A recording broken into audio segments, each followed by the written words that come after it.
Հայաստանում ապրանքների QR կոդերով պարտադիր դրոշմավորման նոր համակարգը հետզհետե ավելի շատ դժգոհությունների պատճառ է դառնում։ Բիզնեսի ներկայացուցիչները համարում են, որ սա հերթական ֆինանսական բեռն է տնտեսվարողների ու քաղաքացիների ուսերին։ 2025 թվականի փետրվարին կառավարությունը ընդլայնեց պարտադիր դրոշմավորման ենթակա ապրանքների ցանկը։ Այժմ համակարգը տարածվում է տասնյակ ապրանքների վրա, սկսած կատնամթերքից ու մսամթերքից մինչև դեղորայք, վառելիք։ Արտնանումես ու կատնաշոռը 560 դրամից դարձել է 600, թթվասերը 660-ից դարձել է 700 դրամ։ Ընկերություններ կային, որոնք նույն գնով էին վաճառում, հիմա նրանցից մեկը մյուսից որոշակի գնի տարբերություն է տալիս։ Երկուսն էլ թանկացրել են, մեկը 5%, մեկը օրինակ 10%։ Այս 5 եւ 10%-ների շեղումը հենց այս տեսքով կմնա, թե քաշվի առնելով, որ բրենդերի կռիվը, միշտ չի որ էժան լինելը տնտեսվարողի համար լավ է, որովհետեւ ինքը համարում են շատ տնտեսվարողներ, որ բրենդը չի կարող ավելի էժան լինի, քան մյուսի բրենդը, եւ գները մոտեցնում են իրար։ Միայն այս տարվա ընթացքում տնտեսվարողները ձեռք են բերել շուրջ 1 միլիարդ 300 միլիոն QR կոդ։ Յուրաքանչյուր կոդի համար վճարվում է 2.5 դրամ եւ ընդհանուր ծախսն արդեն գերազանցել է 3 միլիարդ դրամը։ Մասնագետների հաշվարկներով սա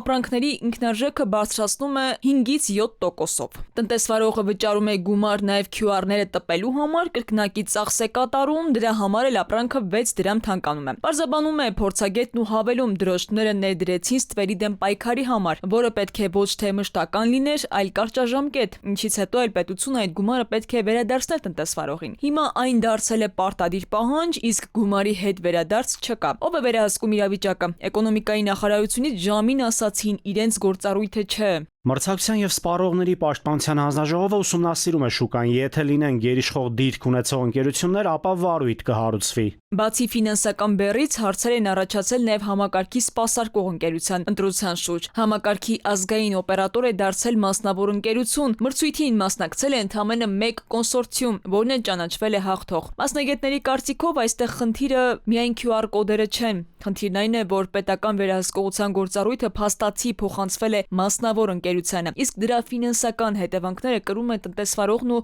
վերջում շարքային քաղաքացիները։ Քնարիկ Պետրոսյան, ժամը լրատվական։